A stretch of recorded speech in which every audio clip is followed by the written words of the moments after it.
Hello everyone, and welcome back to Yakuza the podcast. I am Drunken Dan. Man, sorry, I'm just still reeling from my sudden bout of rage before we started. We'll go into it in a second. That's Train, and we have a special guest with us today. Yes, I'm back. Hello, everyone. He has eluded the police. Wasn't he here last? No, he wasn't here last time. It was just you and me. Oh, right. I was at the dentist last week. It was the time before where he just appeared mid-recording. Yeah. It was during Smash, and he just appeared mid-recording. I left all that in because I thought it was funny. Excellent. Oh, let's just dive right into it. In fact, we could dive straight into Dreams or whatever. Fuck it, I replayed the entire Kingdom Hearts series, and I literally finished 0.2 today.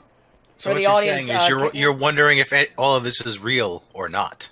For the audience, Kingdom Hearts 3 has not come out as of this recording. It'll be out 4 days from this, so keep that in mind when he says he's played the entire series. So, it just baffles me how every single entry just goes completely out of its way to just make even less sense and retcon as much as is possible. Yeah, that's actually what, you know, when you think about it, that's actually what makes it confusing for people, is how much it retcons itself. It's not, when you look at it after you're done, it's not, but the issue is because he decides to change his mind because of other things he sees, it makes it harder to follow. So then I understand it, I'm saying this as someone who understands it, but it's poorly written. I think probably the worst offender is the first notable retcon, which is when they retcon the main villain's name. Oh yeah, in the second game. And it's seriously though, why did we need to change his name from Ansem to Xehanort? Wait, no, technically, hold on. Technically, it's not the second game, it's the third game, so someone doesn't get pedantic with me and say it's the third game because Chain of Memories happened, and fuck Chain of Memories. Anyway. But why? Why did we have to rename him from Ansem to Xehanort? And then that just starts the whole string of stupid shit that follows. He wanted a villain named Mansex, that's why.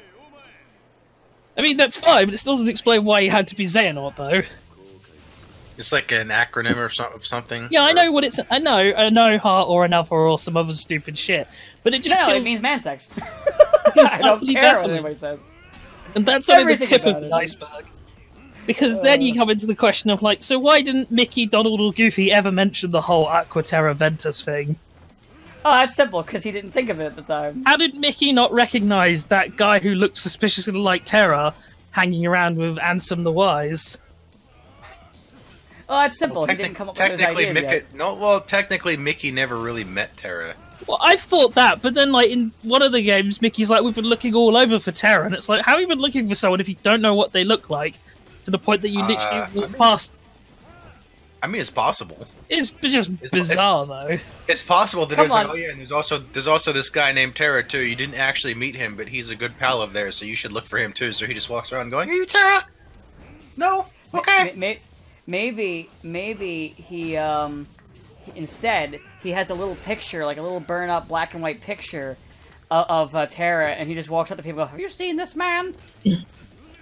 But still, then what make them go, yeah, that's the amnesiac who's not actually an amnesiac, as it fucking turns out. Yeah, it turns out that whole thing where he was just pretending to have amnesia for no reason. That was the worst part of the. That's the worst. And that's the opening scene. That reminds me. The opening scene is literally just, oh, you didn't have amnesia, and then it just starts that whole nonsense with Dream Drop.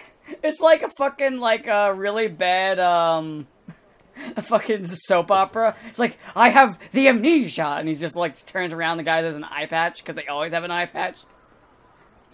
I mean, Zigbar does, or Braid, or whatever the fuck he's called. Close enough. Braidenort? Oh no.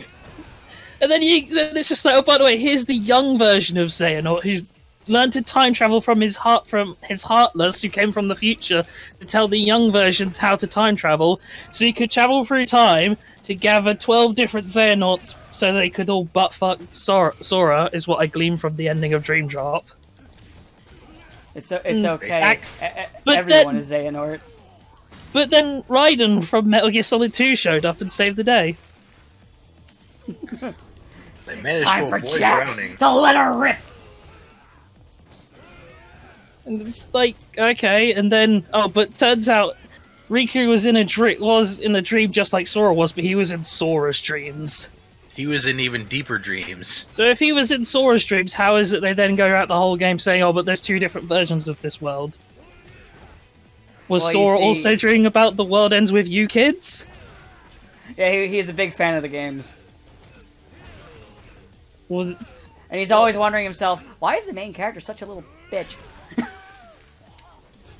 So I just wanted to make fun of the main character. I'm sorry. I just wanted to do that. And then it's like, okay, and then fuck me if you want to watch that back cover thing. You think, oh, maybe this will like give some answers. It's like, oh, so it turns out it was just some douchebag in a black coat because of fucking course. Because you cannot come up with any other designs other than black coat to be mysterious. Foresaw everything because of some stupid time paradox shit. Yeah, because he only knows how to make two things: zipper belts and black cloaks. And the funny thing is, he keeps doing more of it because people make fun of it. So he's like, I'm going to keep doing it to show you. And it's like, we're just going to keep making fun of it, okay?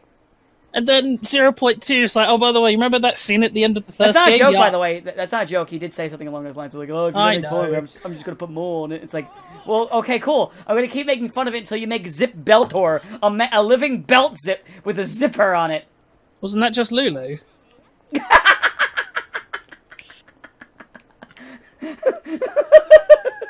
I mean, she had about as much personality as a belt. But then you get to 0.2 and it's like, remember the end of the first game? Yeah, Aqua was there, you just didn't see her. You just didn't see her. Riku also didn't see her, even though she was right next to him. Because I don't fucking know. Hey, can I get out of the darkness now? No! Please? Yeah, so how is it... I like that Mickey and Riku and all of them can just leave, and even OG Ansem, they can just leave whenever the fuck they wanted. She can't, though. Well, that's so that she can get Norded. Get back in the dark kitchen, Aqua. Get back into being Norded. Yeah. We will see. And it's like, man, this series would be fine if they didn't just keep going like every possible route to just say the first game didn't happen and fuck you. Kaz, I'm already a Xehanort. And this leads me back to my original question I was going to propose. So with all the other games in mind, what stupid bullshit gameplay mechanic is going to be in 3 that is utterly hateable? Okay, before we do that, I gotta ask a question. So it's doing that bit where it's like, oh, walk around town, wait for Sarah's call, and I've just been dicking around for the last, 8 minutes and nothing's happened. What the fuck am I supposed to do? Whose call is it? Sarah's. Let me double check while we're... I'm sorry to interrupt it, but I'm just like, alright, Yakuza 0, what the fuck do you want me to do? Oh, apparently it takes 50 minutes of game time. 50 minutes? 15. Oh, 15, okay. And you have to not be in the Coliseum. Okay, so I'll just dick around town for 15 minutes. Yeah. That's really good. Thanks, Zero. Thanks, Zero. Why did you have to pull his Shenmue tactic? To be fair, it's still not as bad as Shenmue, to be fair. Anyway, go ahead. I just question what shit gameplay mechanic is just going to be in 3, because it's like, it's series standard that every game has one thing you hate. Let's see here. For 2, a lot of people was the music world. It's Atlantica. Fucking Atlantica is the worst. Oh my god.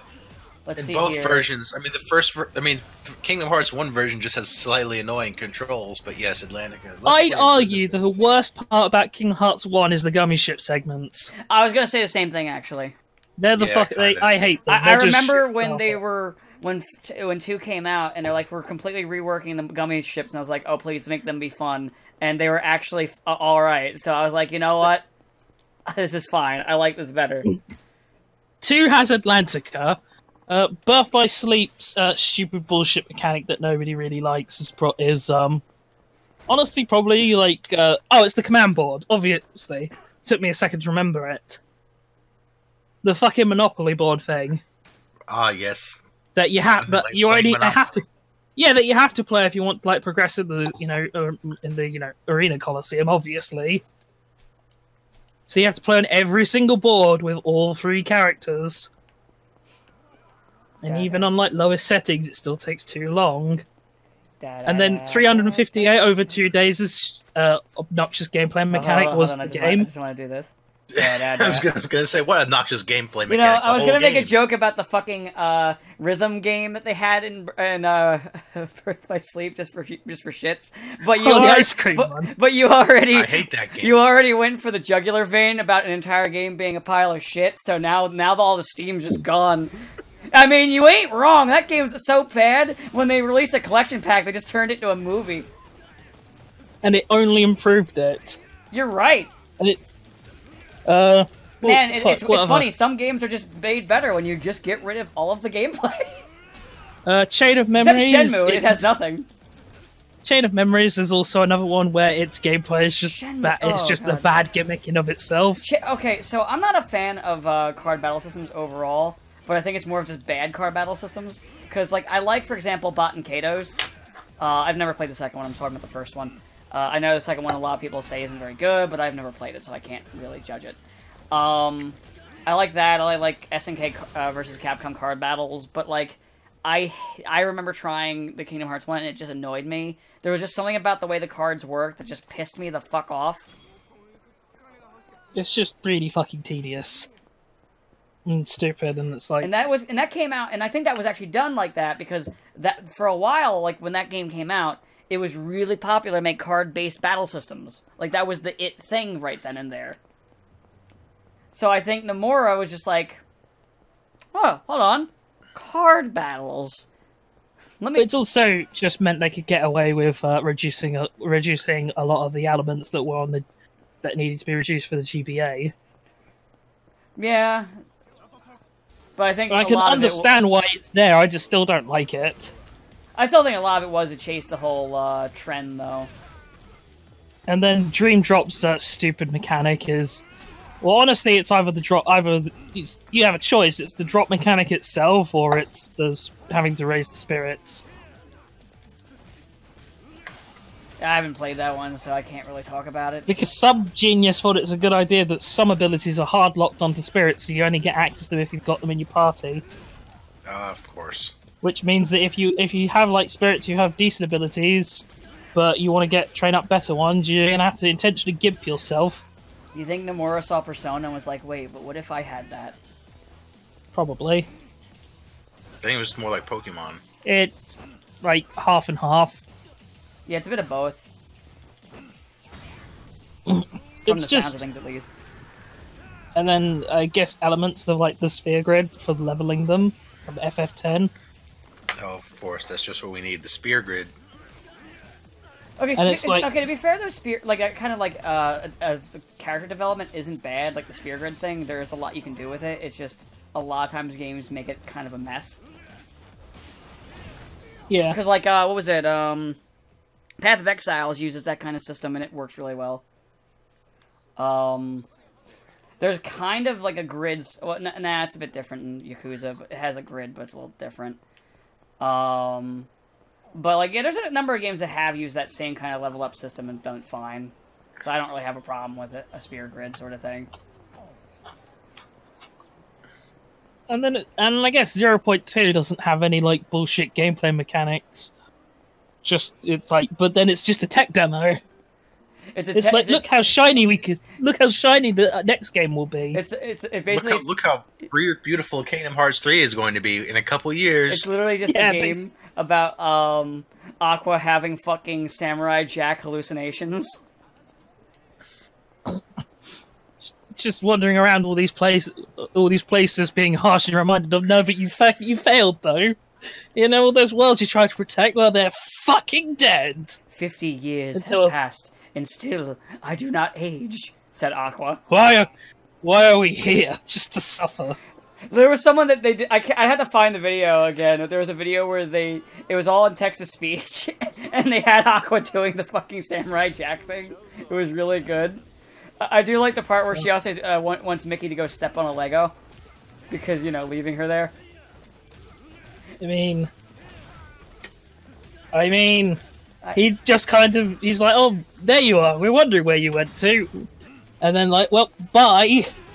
I'll mention you again in like a year, maybe. I'll mention you again in back about like 6 games. Yeah, there we go. Huh. We can't let you out yet, you might make things too easy. I mean, especially when you have, like, one of the side games coded is literally about, like, Mickey learning, oh, right, we need to go and rescue these three people who he already knows and knows need rescuing, and even knows where one of the fuckers is. You think maybe Mickey is actually the true villain? Mickey is the true Xehanort, is the one true Xehanort, because, fuck me, the other point is you can't have anything that's actually true. There's, like, fake, the Kingdom Hearts, but all the ones we've seen have been fake. The real Kingdom Hearts is in even deeper darkness. The darkest of darkness. Dark! That's pretty dark. It's so super dark. It's my it's based off my new Star Wars OC, Darth Dark. I was gonna say it's so dark. It's so dark it could pass for Solo. It's so dark it could be actually the light. Come on, you gotta admit that sounds like some bullshit they would say in Kingdom Hearts. I mean, they already kind of said it. Yeah, they said that in the first game. It was like, no, it's actually light. And then all of a sudden it was light. And then it was dark. Suddenly it was light. Even though they then said, no, but that is a door to the dark world where there's just nothing but darkness. But the light was there, but then it's dark. Because the door is a troll. The door! The door. I remember when you used to do that back in the naive days before Kingdom Hearts became a real clusterfuck from retcon after retcon. It was only just a normal clusterfuck. Yes, the door was God. And then it turned out, I was actually scarily closer to the truth than I would have ever imagined. The more I was watching. Fucking hell. And it's like, I enjoy the series, but fuck me anyone who, like, actually says, oh, but it's such a deep, interesting, and good story. It's like, no, it isn't. I laugh at like, people... Someone literally said, oh, I bet Kingdom Hearts 3 is gonna resolve everything. And I was like, fuck no, will it? You'll come out of that game being even more confused than you were going in. Like, I understand people being confused by it, because the plot is fucking horribly written. It's a simple plot, just poorly presented. But, like... So there's kind of like, well, like, I kind of laugh at them, but I understand, and then the other people, I'm just like, they're like, oh, it's a deep plot, I'm like, haha, that's cute, you're funny.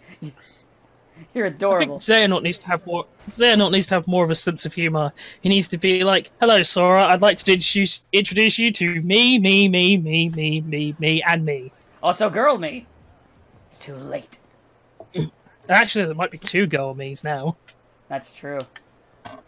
Because all those old nobodies who weren't even relevant enough to be meant to be seen in the first iteration of 2 are back. Oh yeah. We all wanted Marluxia back. I don't even remember Lelouch. He's the pink-haired fucker with the scythe. He's the guy in Chain of Memories. He's the guy who's Lord of the Castle that they don't even realise what it actually is. Yeah, I can see his face now, but I'm just like, anything else, I'm just like, I don't fucking know. Why is... you probably know more about the series. Why is Xehanort so obsessed with finding Ventus, anyway? Like, what does he actually get from it? Need to find the Chamber of Waking, where there's a 12-year-old boy who's, like, who's sleeping. An empty body, a guy with no heart, so... You know. Oh, just another thing he can insert himself into, I guess. Yeah, he's like, oh, free. He's like, hey, free Xehanort. Any hole's a goal for old Xehanort. Yeah, pretty much. Also, because the thing still hasn't gone through, I decided to just play Outrun.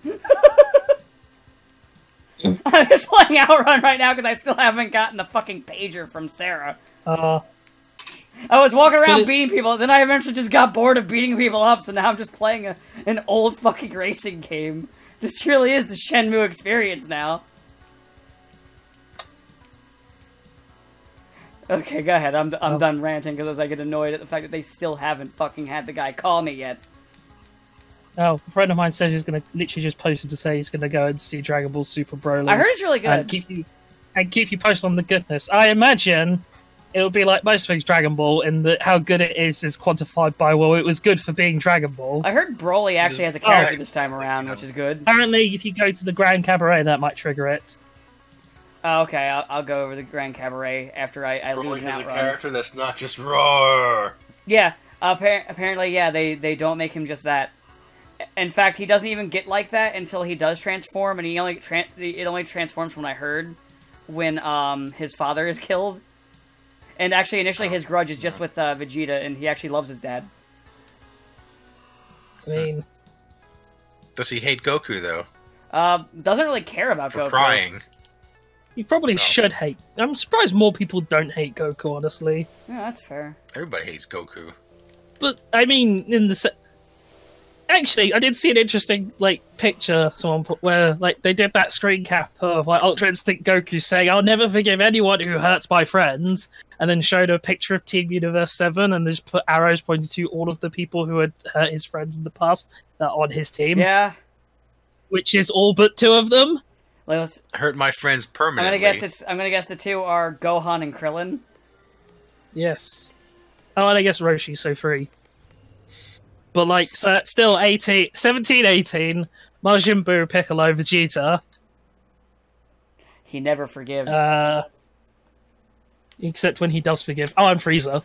Fucking forgave Frieza. He forgave the genocidal land shark. I want you to imagine, that, like, JoJo Part 9 comes out and they're like, okay, here's Dio. It's the same Dio as it was in Parts 1 and 3, but we forgive him now.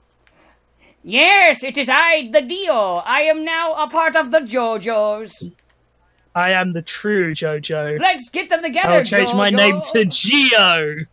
Geo Drando. There you go. I wrote Part 9 for you, Araki. Finally. That would be what would happen if if JoJo was written by Dragon Ball. Also, we'd still have Jonathan. Because he would get, like, fucking piss-feeded and just, like, get scared at the idea of changing characters and be like, oh, this is too hard to write, and go right back to fucking Jonathan. I mean, Jonathan's okay. I mean, yeah, he's alright, but the others are much better. So, like, well, like, that's what would happen. Like, we wouldn't have an arc of Joseph. We would just be like... And then Jonathan comes back because I don't know how to write Joseph because this is really hard. And then Jonathan was the demons. and then Dio would come back as a hero. They would just forgive all of his horrible deeds. Oh, yep, there we go. It triggered it. Hooray! We did it, everyone. But yeah. Just kind of deeply, but it's just like you get to the end of the series and you think, well, I replayed all of those games and like still nothing, and still I feel like I've learned nothing. It's because the creator doesn't even know where he wants to go. Almost impressive. It's because the creator didn't know where he wanted to go with everything. It's because the first game. He's like, man, people are still following this. I thought they had given up by now. It's because like people like the first game came out and it was one of those random things where, like, fuck it, let's just do this, because it's never going to work. It'll be, like, a one-off and nobody will care, and then it became insanely popular. I mean, it did have a sequel hook, though, at the end. It had a sequel hook, but, like, most things have been wrapped up. Like, they'd literally beaten the bad guys, that was it, no more Heartless. And then they had to say, oh, no, you got rid of a lot of the Heartless, but... But the sequel hook was actually... added later on in development, and originally, like, Maleficent was the main bad guy. You beat her, and then the game was over. But then, like, all of a sudden, when they were writing it and like they started to advertise it, they were like, "Wow, people are really into this. Huh. Maybe we can make 2 games." And 2 became 3, and then 3 became. And no, 2 didn't become 3. 2 became Birth by Sleep. Well, by the time 2 was out, they're like, "Yeah, we're gonna milk this as long as we can." We got a license to print money, everyone. Because Disney was like, "Oh my God, you can use whatever ones you want. Just keep making these games." Because the first game, they were like, "Okay, you have to use this. You can't use these characters. You can't use Mickey for more than a few seconds." That's also why they couldn't show Mickey from the front.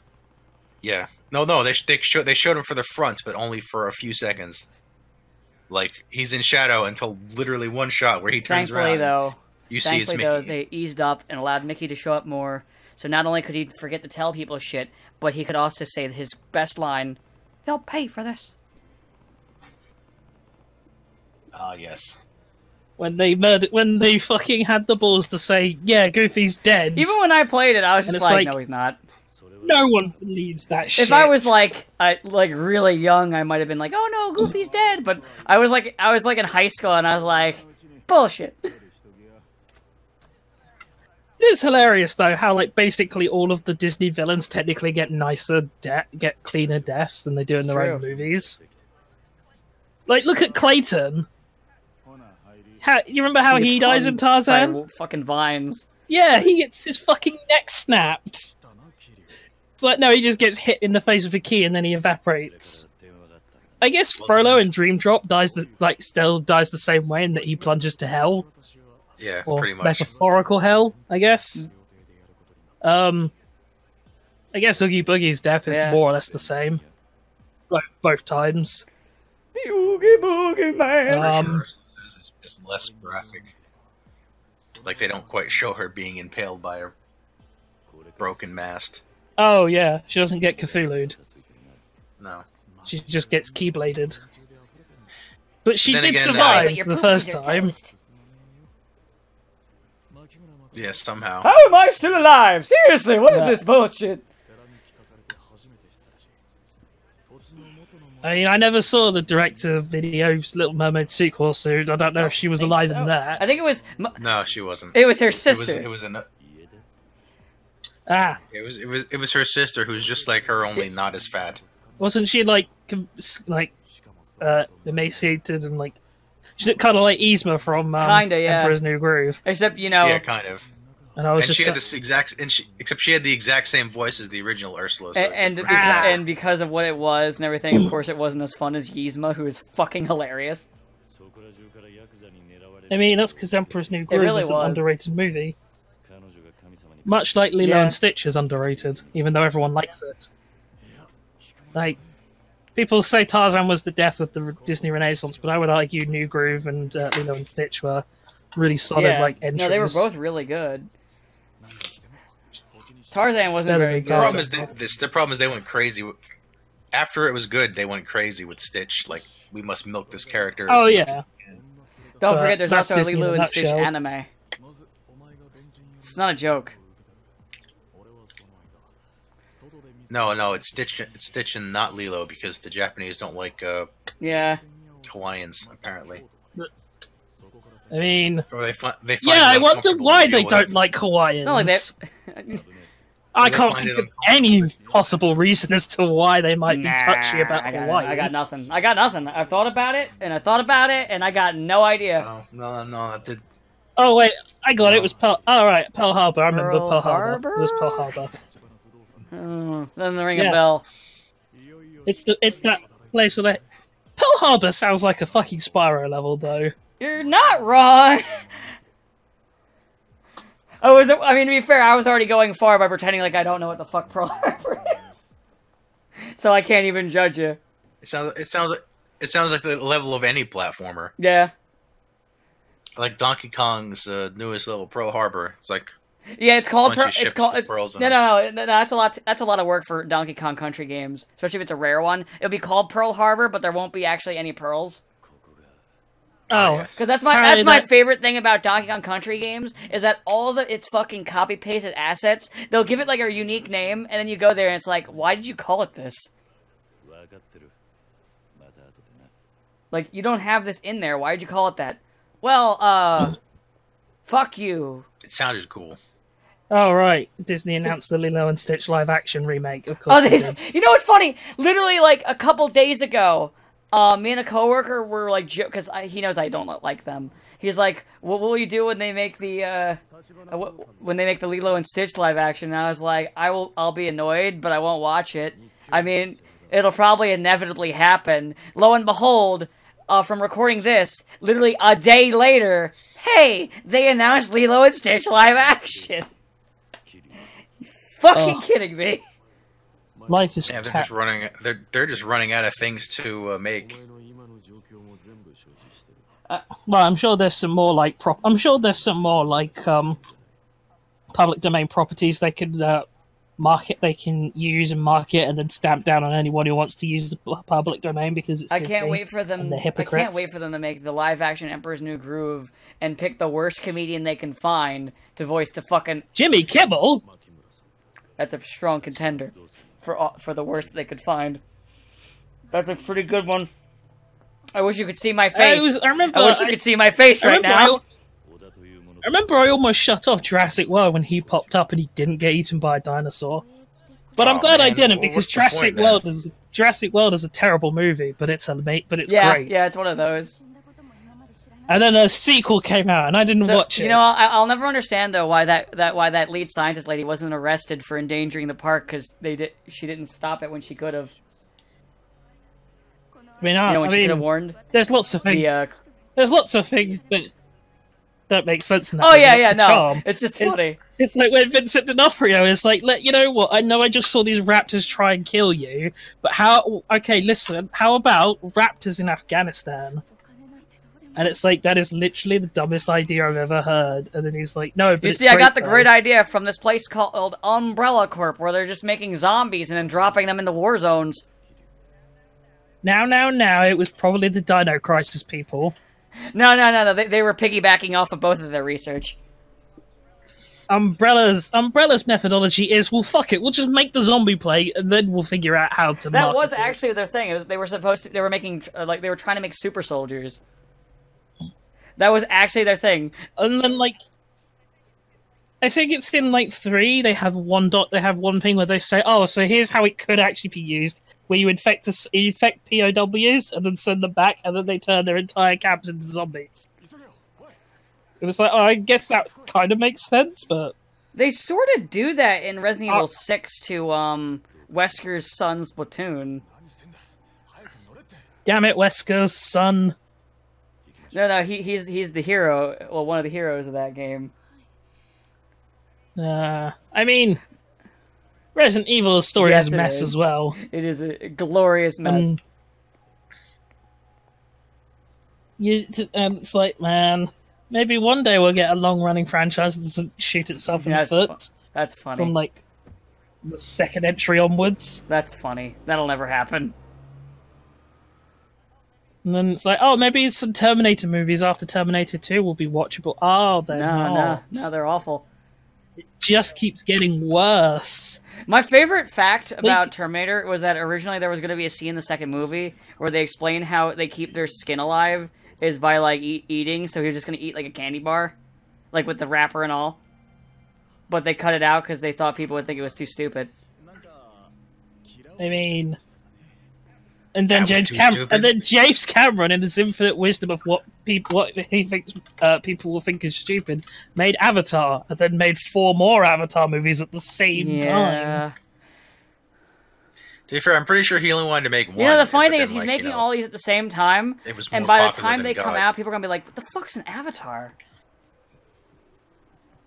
Is it that last Airbender thing? Oh, I didn't really like that one. That was that one where the writing was really weird. Like, they kept changing their mind on things. Oh. No. The CG movie. Wait, the one with M. Night Shyamalan? No. The other CG movie. The one with the blue Smurfs. No. The other one. The one with the big Smurfs. Oh! Ferngully? Oh, right, M. Night went back. Oh, right, M. Night's gone back to form now, apparently. Oh, back to his usual obvious twist.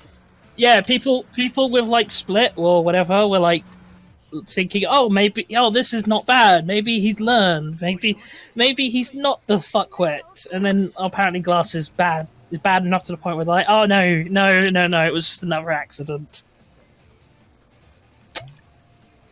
I mean, on some level, you would almost feel sorry for the guy, but then in one of his favourite movies he's ever made, The Lady in the Water, he literally cast himself as a writer who would be the catalyst to bring about everlasting peace.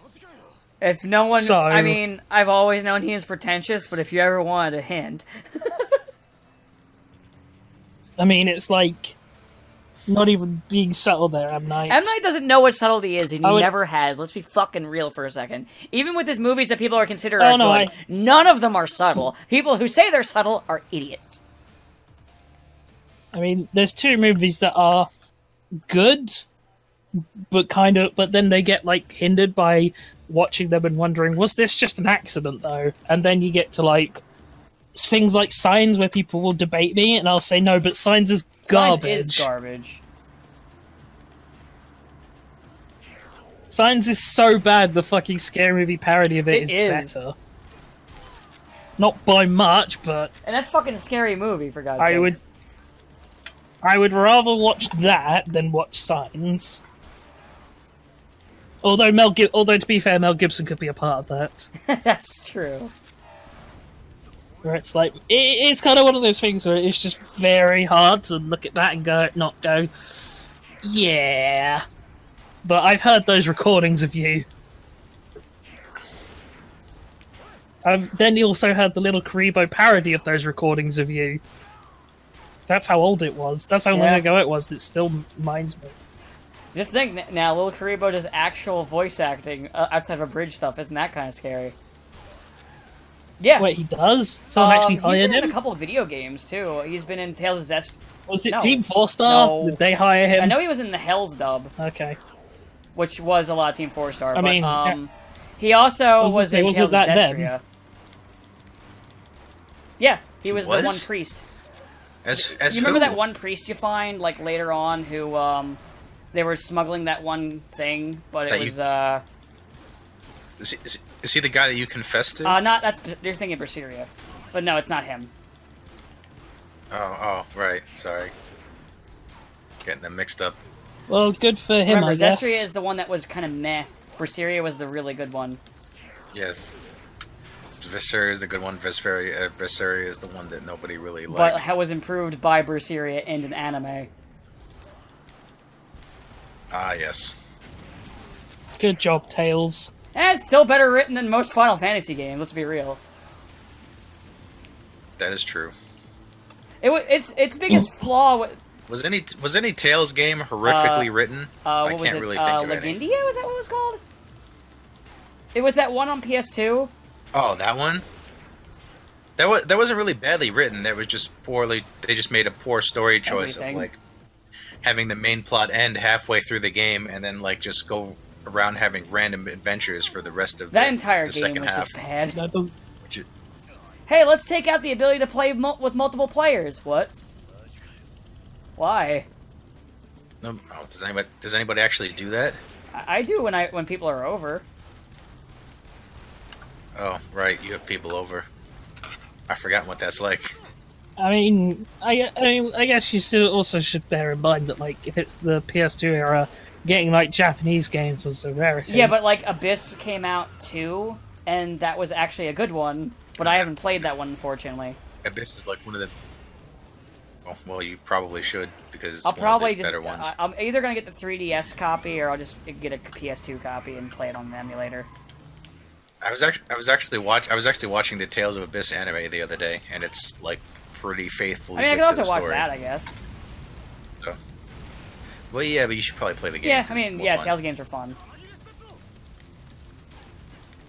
I'm trying to think, there was something I watched recently. But, like, actually, one of my funnier examples of, like, when I do, like, Tales versus Final Fantasy is the easiest one to do if you want to be a dick is you just compare, you use Symphonia against 10 because they have very similar plots.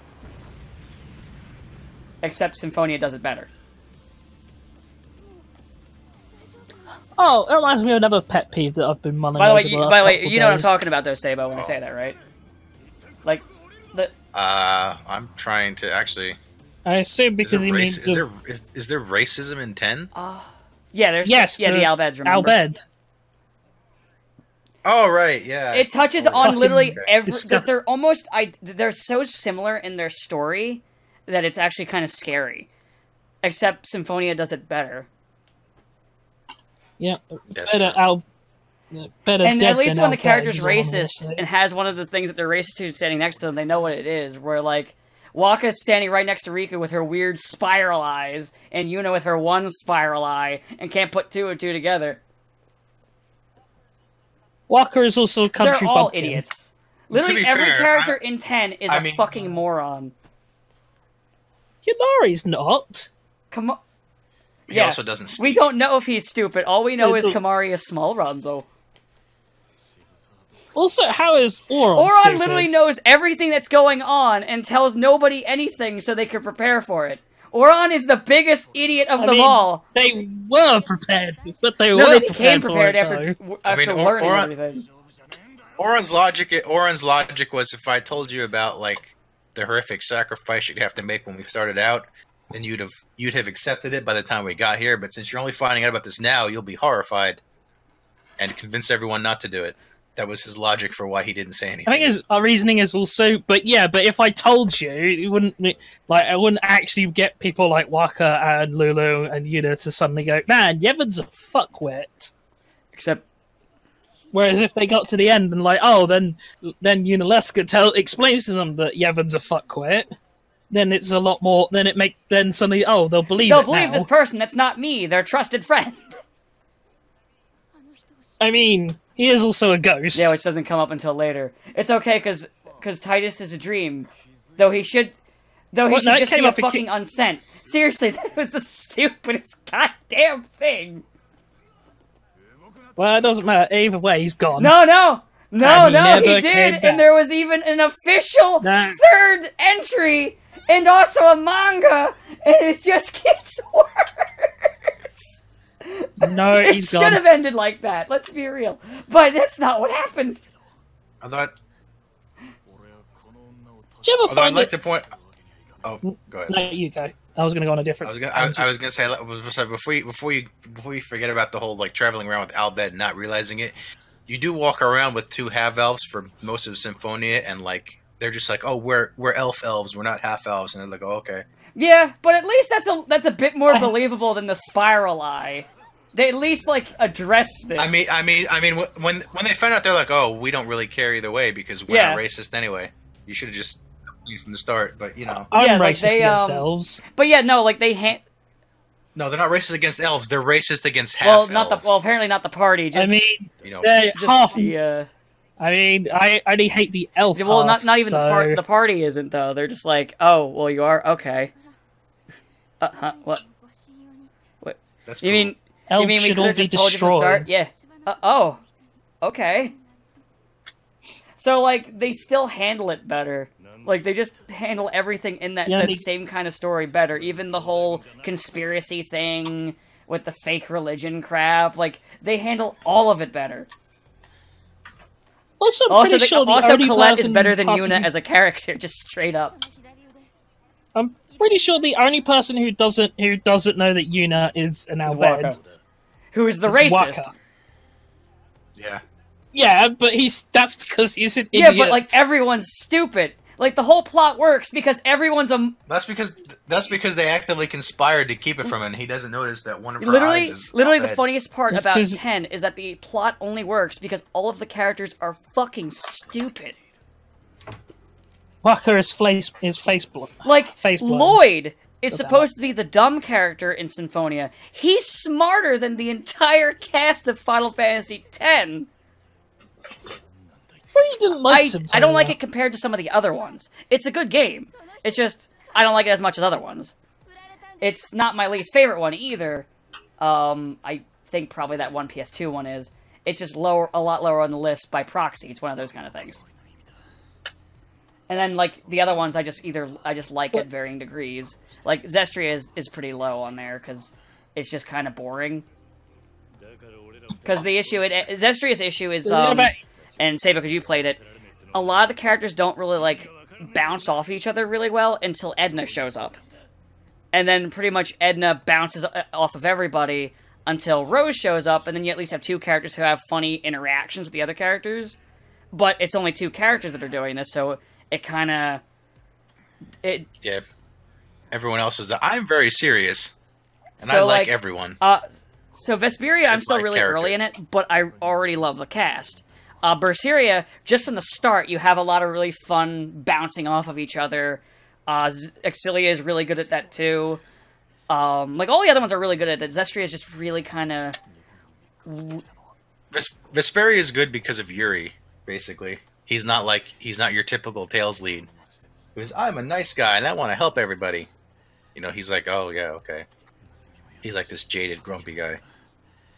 I mean, actually, none of the just wanted to be Spider-Man. But yeah, no. Well, Tails always does something like different things with their leads here as the series is going on. They like to play around with them. Velvet's probably the most different because she's completely crazy. Well, now, I mean, at the time, he was relatively, because at the time they had like, you know, they had Crest also and the main Sten, character Abyss I know is a from, fucking dick weasel, annoying Kai. I know he's also like that. He's supposed to be like that. Well, he starts out and then he starts out really annoying, and then all of a sudden he becomes like your typical Tails lead. Like, I like everybody. I'm friends. I'm sorry I was such a jerk. Yeah. So, you know. Yeah. I mean, it works. But Yuri is a good lead. I do like utterly... Yuri a lot. He's really good. Even though he has two because of now. They didn't get the voice actors back, which was stupid. I haven't gotten to hear that yet. It's because Troy Baker is too. Troy Baker. Oh no, you have. You just didn't notice because it's like within like 20 minutes. Okay, so I just didn't notice it. So you know, I'll give him credit. It's close. It's really close that I didn't notice. It's not quite as obvious as people claim it is. Unlike some other characters. Some other characters' new voices aren't even like. If I hear Michelle Ruff's voice be different, I'll notice that because she has a very distinct voice, and I'm very familiar with her voice. No, she's. No, she's still in. It's just that like it's her voice is like a little scratchier. Oh yeah, because she's getting older. Because that game came out a long time ago now, like about 10 years. Yeah, so her voice would be a little scratchier. Because Rita also has a lower voice, so she's already doing one of her lower voices. So yeah, it's gonna get hindered a bit. So, and Estelle is a notably better actress in her new lines because that was her first game starting out, and now she's like has 10 years of experience. I mean, she's still a good actress so though. Like honestly, sounds... I haven't had an issue with her voice acting. No, it's just she sounds a little different because she's like better at line she's reading. more experienced now. Yeah.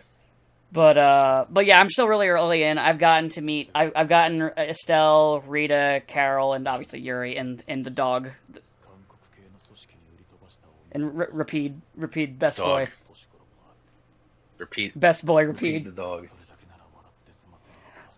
But yeah, I'm still really early in. But I am really liking the game. It took me a little bit getting used to it because I'm so used to the way the newer Tales games flow in combat, so I had to kind of get used to the closer to Symphonia style again. It's not the same, but I like this style. I find this much better than the constant combo like meter. Oh yeah, no, I like this one. I would probably say so far I like it. My favorite combat system is probably Berseria's personally, and then probably Exilia after that. Though there's also that thing in Exilia. Yeah. Now just said get Exilia. Vesperia, though, I do have to remember. Oh yeah, TP's a thing again. So sometimes I forget about the TP, and I constantly gotta yell at the characters that are spamming their TP moves. Like, no, you can't have orange gel, you greedy fuck. Go stop it. Stop asking for me for orange gel. You can't have it. Can I use orange gel? No. Wait, can I ask a question? Okay. If you had to be reminded about TP, how did you wipe your ass? Well, obviously... Oh, come on. You need TP for your bunghole, so clearly, as long as you have enough TP, you can clean your bunghole. See, I was ready for it. Okay. But, yeah, no, I'm really enjoying it. I'll probably play it some more, actually, tonight after we're done recording.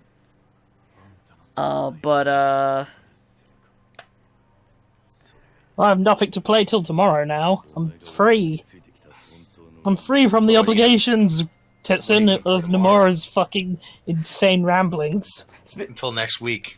Well, no, because speaking of insane ramblings by insane creators, I know the new Mortal Kombat game replaced, like, almost every voice actor with celebrities. For some reason, I thought we were going to go into Hideo Kojima. You know, it's similar. My favorite one, and by favorite one, I mean the one that annoys me the most, is Sonya Blade is now just Ronda Rousey. I mean, she wasn't More already? So. So, they decided to resculpt her face. She has this... Ronda does the voice, and she's so good at voice acting. She's awful. She can't act to save her life. And it's just really bad. She's a MMA fighter, right? Not a yeah, but they keep putting her in stuff like this, where they're trying to have her act, and she can't. But she keeps getting the role because she's Ronda Rousey. I wonder if they'll add a mechanic in the game though, where if Sonya loses 2 times, she becomes unplayable. Nice. Man, if this game had a combatant or whatever the fuck they called it in Armageddon, I wonder if you could just like make a character named Amanda Nunes and then Sonya Blade immediately becomes unavailable and retires. I thought for a second you were asking for the game to have Kratos in it. Did they ever do that? I don't think Kratos. Not Kratos. Kratos is in Soul Calibur. He was in the PSP game. I don't think he was. I'm pretty sure he's not been in Which is Kombat. really weird when you think about it. What other celebrities are in besides Ronda Rousey? There's one singer, I can't remember her name off the top of my head. And I know The Rock is in it, but The Rock is like the only one of them that I know will be able to voice act because The Rock actually cares. No, The Rock is actually a decent actor. He's good enough at pretending he cares. I mean, I already saw Moana. He actually does good voice acting, and apparently, like, he's very serious about it. He's like, no, was it actually good? If it's not good, tell me because I want it to be good. Was it Christopher Lee did only one take of all his lines in Kingdom Hearts 2 good, it's though? Christopher Lee. Yeah. By choice, admittedly, where he said, I'm not going to stay here. Yeah, he walked in, he's like, tell me what I need to do, I'm going to read this only once. And then I'm going to leave. So if it's not what you want, it's on you, not me. Listen, he knew he only had so much time in this world and he didn't want to deal with this bullshit. He could have kept up for a while. For a while, yeah. Nimoy got into 2 games. You know, that's true. And then both of them. Nimoy actually, I think one of the main reasons Christopher Lee stopped is because he didn't like flying over here anymore because he was like flying is a pain now. I mean, so he's like, so you could either come over to England or you can't have. I think it's funny. I think it's funny. Or in Kingdom Hearts, they get like celebrity voice actors and like also along with actual voice actors. And then there's Final Fantasy where they're like, hey, that guy working the hot dog cart, he'd make a really good Lightning. I mean, it's because there is actually a sort of reason for that. So with Kingdom Hearts, they've got a lot more clout and money because they've got Disney backing them. Like Square doesn't have money. No, but listen, means they've got like sort of Disney repping them, so they get all the voice actors who are like contracted with Disney to play all of these characters. They get some of them. It depends. Not all of them, but that's how they get a fair chunk. That's for the celebrities. I'm more or less other making people fun of the fact that they have like actual voice actors, and then like Final Fantasy, they're like. The only ones that usually turn Kingdom Hearts down are like the one-off guys, the one-off big shot celebrities that like only do their one movie and nothing else. Yeah. Like Eddie Murphy. It's like he was only in Mulan 1 and he's like, okay, I want nothing. I'm not doing this anymore. What I'm also meant is that because Square like has this thing where they try and keep English voice actors consistent as well now. Yeah. Then they basically hire people who they are pretty sure they will be able to keep contracting. So they get the guy from the hot dog stand. So they get people and also Steve Burton because he's like, I love then Cloud. Steve Burton will just come back because fuck it. I mean, it's like they got like, David Boreanaz of all people. They at least got better acting in the last Final Fantasy game from I've seen from just like cutscenes. Though they do still sound like Final Fantasy voices where they just look weird for the body and everything. I mean, like Cindy's a funny example for that where she sounds so much older than she looks. Well, I mean, it's also probably a trade-off of a series of characters and elements designed with Japanese voices in mind. Like, you know, sometimes you'll watch like something that's been dubbed or translated, and you'll just say, "Yeah, that voice doesn't super match up with that character." Like Grandma Frieza, for instance. Yeah, but then they have like ones that match up better, like Gohan, Goten, versus everyone just sounds the same. Literally, I had that issue. Oh, everyone. Sometimes they took one look at a character and they're like, right, we're gonna give it this creepy cartoony voice that isn't actually what they're supposed to sound like, you know, Grandma Frieza. Like, what was it? You know, blue lips. One of the things that, woman. You know, to be fair, when I was a kid, I thought Frieza was a girl. Everyone did. Everyone did, because...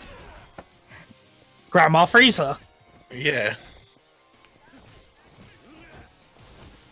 I mean, now you would. I mean, you hear like, is it Greg Ayres who does the voice? Yeah.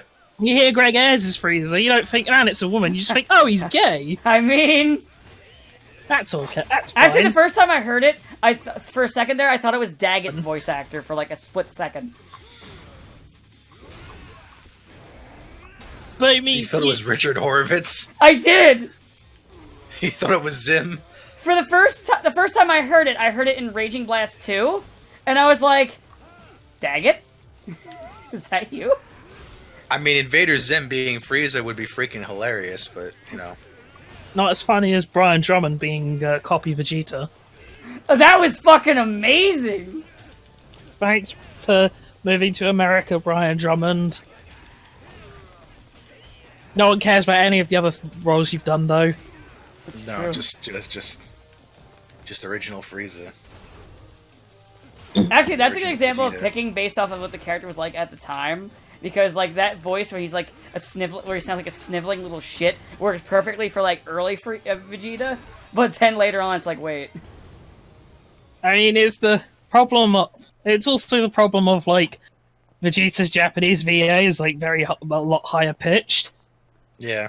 Whereas, like, Chris Sabat does not do high pitched. Yeah. No. One bit. Though, honestly, I prefer Chris Sabat. Yeah, the thing is, like, the thing is, like, Super and a lot of stuff has, like, these weird comical moments that, like, do not suit Chris Sabat's voice, like the Bingo song. But you know what? That makes it funnier to me.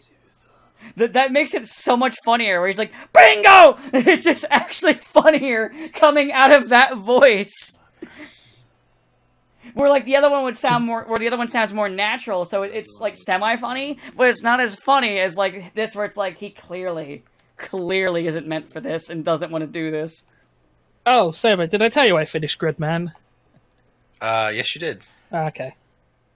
Yes. It was weird. Old Gridman. It was weird. It was very weird. It's like, oh, okay, so it was, like, all just a digital dream, you digital dummy, but it's okay, because Gridman fixed it. Gridman fixed it by turning back into his Toku form. Because, I don't know. But I liked it, and then the final episode just made me go, oh, okay. That felt a bit rush. Oh, okay, it's one of those shows. I see. Yeah, Trigger, you've done it again. I see. You've done a decent show, then you fucked it at the last minute again. Well played, Trigger. Well played.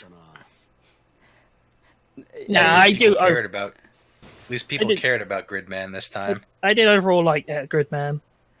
Hey, it's still better than Kill la Kill's nonsense.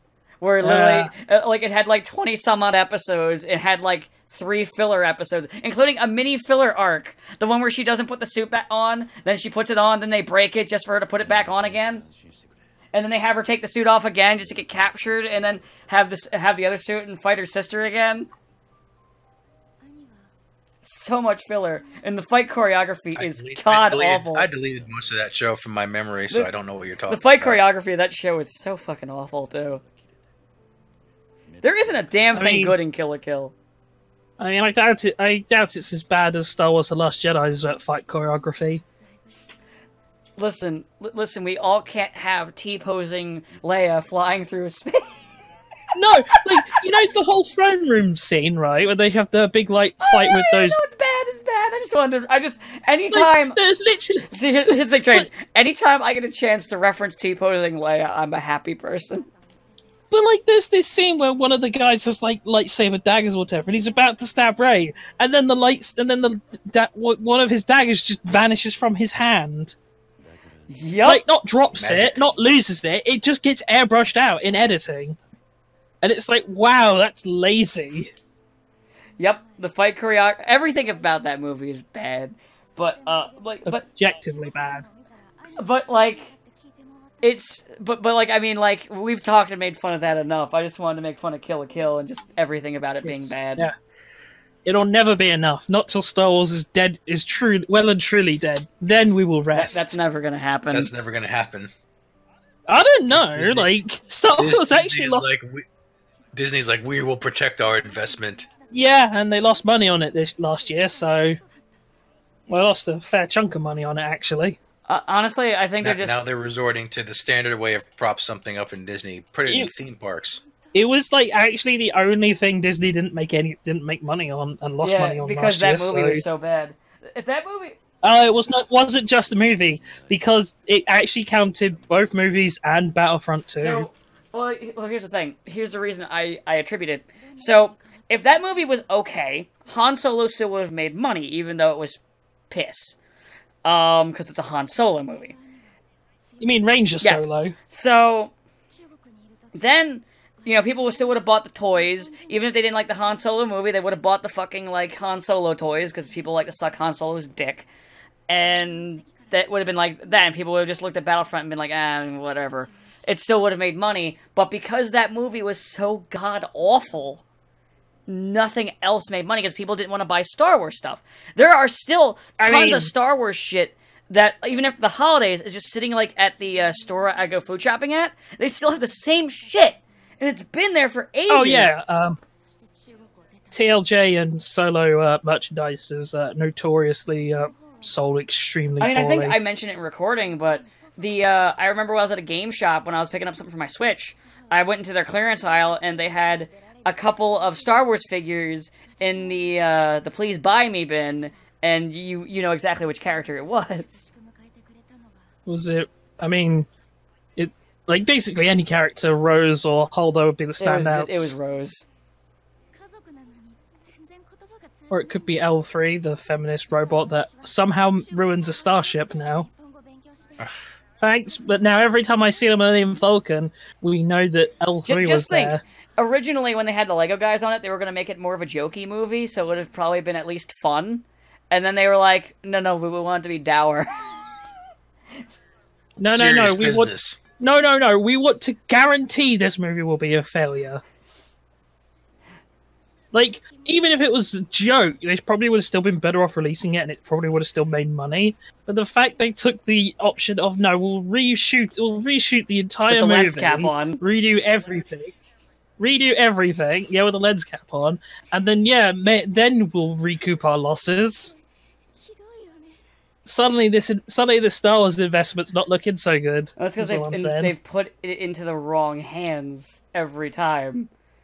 They keep. By the way, literally, I think between this recording and the last one, I think EA has canceled 3 or 4 Star Wars games. Yep. Because I just learned they just canceled fucking Old Republic 3, which I didn't even know was in development. I imagine it's largely probably because that EA is terrified they're going to lose the license. We're going to lose the license quickly. Make nothing. Well, actually, it makes sense because with the development cycle of games these days, if you're making the game and the license gets pulled, then you're just kind of stuck with a game you can't do anything Honestly, with. They probably will lose the license and probably should. I think after Battlefront 2 being not just a disaster in terms of public reception, but a disaster because it somehow has fundamentally. It was such key factor in in changing the law of several countries. Ripples all across the gaming industry I haven't seen before since the 90s with Mortal Kombat and making the ESRB. And the best part is that it's because since the game industry didn't want to regulate itself, this happened, and now governments are now looking into it. Where back when the ESRB was created, the ESRB is them just watching themselves, but they couldn't be arsed to do that, and then just shot themselves in the foot. Don't appropriate my culture, Dan. That's our word. You can't use arsed. I'll use it as much as I want. Arsed. No, you can't. Arsed. I took offense to it. We don't say that down here. That's the verbal equivalent of blackface, You already made this joke. I don't care. I'll say it to it. I'll keep saying it till it catches on. Hey, what are you doing using that British slang?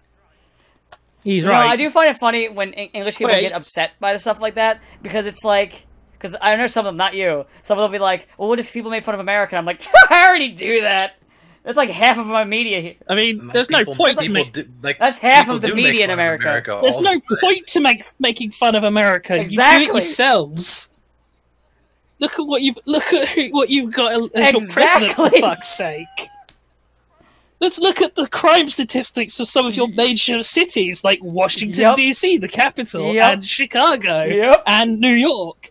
Oh, look, through the roof. Let's look at your overall education levels. No, you're absolutely right. Whoops. The graph doesn't go. The graph doesn't go down that even far. like our own media is like that, because I mean, Team America is just literally a gag on the whole America sort of thing. Yeah, let's go kill them terrorists. I mean, at least maybe your culture and your in your history of like your people. Oh wait, no, because everyone runs around saying I'm Irish. Have you ever been to Ireland though? No. Can you speak any Gaelic though? No. But I had a pint of Guinness once. No, they just want to feel special. Well, the Irish aren't fucking special, are they? I mean, over here. I could spit and find an Irishman over here. Same here, actually. Irish in my area is pretty common. So, I mean, hell, I am, my last name's fucking McDermott, for God's sakes. But yeah, you can spit and find, like, a Mick around here. It just feels bizarre to have, like, national pride in something that you are completely disconnected from. Anyway, though, we're gonna end the episode here. Oh, look. Because this will go on forever, and I know it. Sorry, all you Americans out there who identify as Irish, you're wrong. Anyway, guys, you have a good day. Bye.